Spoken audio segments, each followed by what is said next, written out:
Donc, tout part de après mon BTS. Voilà. Normalement, le BTS, c'est 2 ans. 2 ans de, 2 ans de BTS. J'ai fait un BTS en informatique, plus précisément IDEA. Je vous mettrai la signification quelque part là dans la vidéo.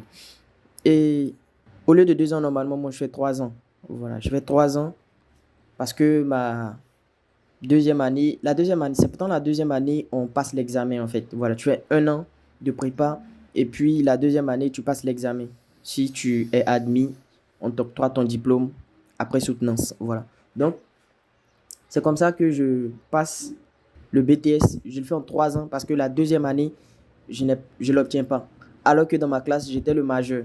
Voilà, majeur. Quand je dis majeur, ça veut dire que toutes les matières confondues, je, je m'imposais en fait. Voilà, avec humilité bien sûr. Je m'imposais et j'avais des superbes moyennes. Bon, je sais pas c'est dû à quoi cet échec, mais dans le fond, ça m'a pas touché en fait. Voilà, ça m'a pas tellement bouleversé parce que j'avais déjà traversé un échec comme ça en troisième. Voilà, j'avais repris ma classe de troisième. J'avais mon examen, le BPC. Tout ça, hein, on aura le temps de bien expliquer ça dans des vidéos spécialement dédiées. Franchement, mon collège, ça a été catastrophique. Le collège. Voilà, c'est un peu à l'université, j'ai un peu vécu et tout, mais tout ça en mode puceau. Voilà. Donc, restez accrochés. Vous aurez tout le temps. On aura tout le temps. Je vais vous partager tout ce que j'ai vécu depuis le collège jusqu'à l'université et puis jusqu'à où je suis maintenant. Donc, après cette troisième année, après les 2 ans, j'échoue. Et la troisième année, je passe le BTS. Et enfin, bon.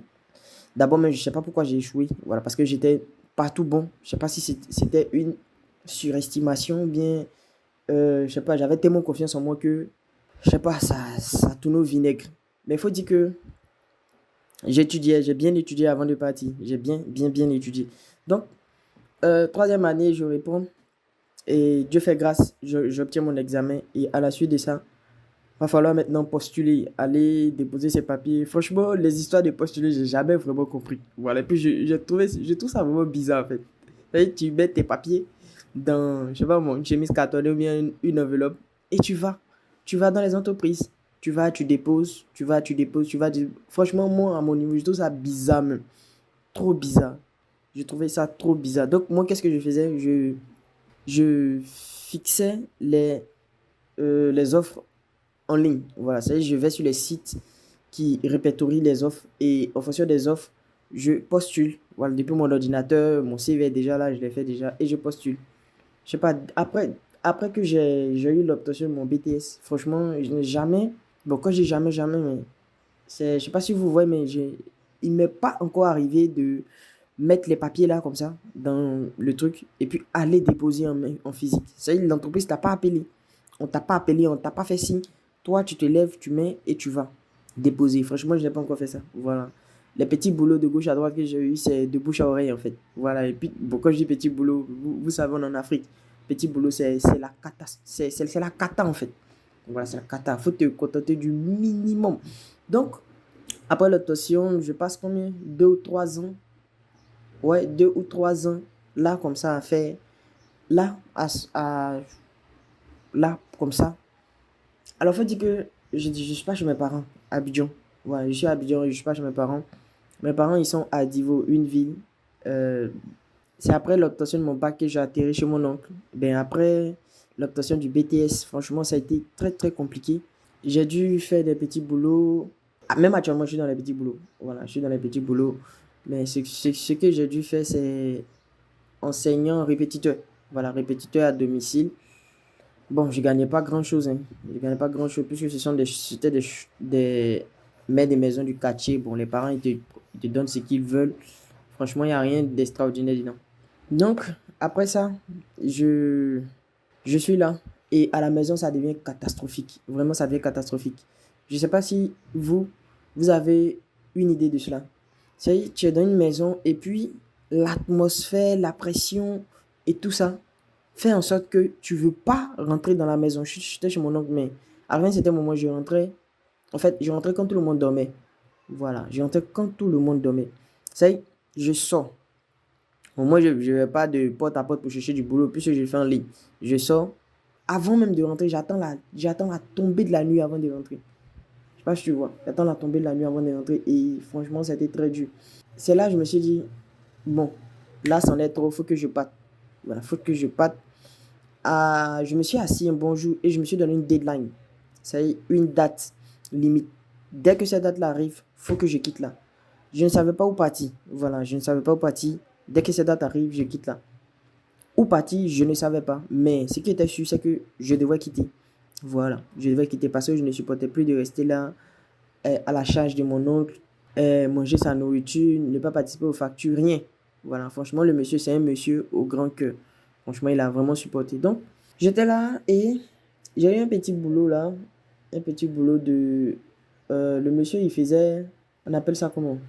Agent immobilier. Voilà, c'est-à-dire, il trouve des maisons pour des gens qui en ont besoin. Voilà, vous savez, Abidjan, c'est une grande ville. Tu n'auras pas le temps d'aller te promener, chercher des maisons. Non, non, ça ne se passe pas comme ça. Voilà, il y a des personnes qui sont là, qui te permettent d'avoir une maison. Ils collent même les affiches dans les rues, là. Donc, le monsieur, je travaille avec lui. Bon, faut dire que le monsieur, il nous mettait bien. Voilà, il nous mettait bien. Quand je dis nous mettait, il y a mon pote avec qui on galérait, si on peut dire ça comme ça, on galérait. Je lui ai proposé de me rejoindre là parce que le monsieur il avait un petit local où il recevait ses clients. Voilà, en plus d'agent immobilier, il était agent de placement, c'est-à-dire les foyers qui ont besoin des nounous, des servants, des cuisiniers, des vigiles. Voilà, il prenait les personnes qui cherchent du travail dans ce sens-là pour les placer dans les foyers qu'on a besoin. Voilà, et il avait un petit local là, un petit bureau là, avec wifi, ordinateur, à unité centrale et tout. Et moi, je rencontre comment ce monsieur? Ce monsieur, je rencontre par pur hasard en fait. Pas pur hasard. J'étais allé dans un Bercy un jour et je le vois. Voilà, je le vois et la discussion s'installe. Et moi, je lui dis que je suis à la recherche d'un emploi et tout. Et il me dit comme ça, il me fait part de ce qu'il fait. Et il me propose. Je lui dis qu'il n'y a pas de souci. Et à la suite de cette proposition, on discute et on tombe sur un salaire de 40 000. Voilà, 40 000 francs, 4 billets de 10 000. J'étais tellement un chien. Voilà, j'étais trop un chien. Donc, j'ai dû accepter. Un chien. Et puis, j'avais cette envie de quitter la maison. Voilà, quitter la maison, ne plus être là. Parce que quand tu sors, et puis bon, tu sais, tu traînes au quartier avec tes amis. Et bon, quand il est 13h, 14h, tout le monde se cherche. Et puis bon, tu es là, tu t'obliges d'entrer à la maison. Quand tu rentres à la maison, les regards indiscrets te disant, sans parler, vas-y, trouve-toi quelque chose, champion. C'est le moment, vas-y, cherche quelque chose. Ouais, donc c'est un peu dans cette ambiance que j'ai dû accepter ce petit boulot. Et je vous assure, le monsieur, jamais à la fin des mois, il a compté les 40 000 en pièces comme ça pour me mettre dans ma main. Voilà. Il ne m'a pas payé à temps, mais ce qui était intéressant, c'est que j'étais vraiment à l'aise. Ouais, j'étais vraiment à l'aise. Ça y est, le monsieur, il est simple, il est cool, il est tranquille. Voilà. Son seul petit souci, c'était les paris sportifs. Plus précisément, Aviator dans Ainsbet. Voilà. Petit disclaimer. Franchement, les gars, il faut que vous appreniez à, je sais pas, à faire quelque chose de vraiment réel. Parce que ces paris sportifs-là, si on prend sur 100%, la plateforme gagne sur votre dos. Voilà, la plateforme gagne sur votre dos. Si vous prenez 5 paris dans la semaine, il y a au moins 4 ou 3 où la plateforme est gagnante. C'est quand vous perdez, l'argent va dans la poche de la plateforme. Et ce que vous voyez. Voilà. Donc, ce que vous gagnez, c'est juste votre argent perdu. Voilà, pour la plupart en tout cas. Le monsieur, il m'a jamais donné mon argent en entier. C'est quand la fin du mois arrive, tiens 10 000, tiens 3 000, tiens, tu vois, c'est chaud, machin. Mais j'étais bien quand même, j'étais bien. Et c'est dans ça que j'ai dû lui proposer de dire à mon pote, parce que mon pote, lui,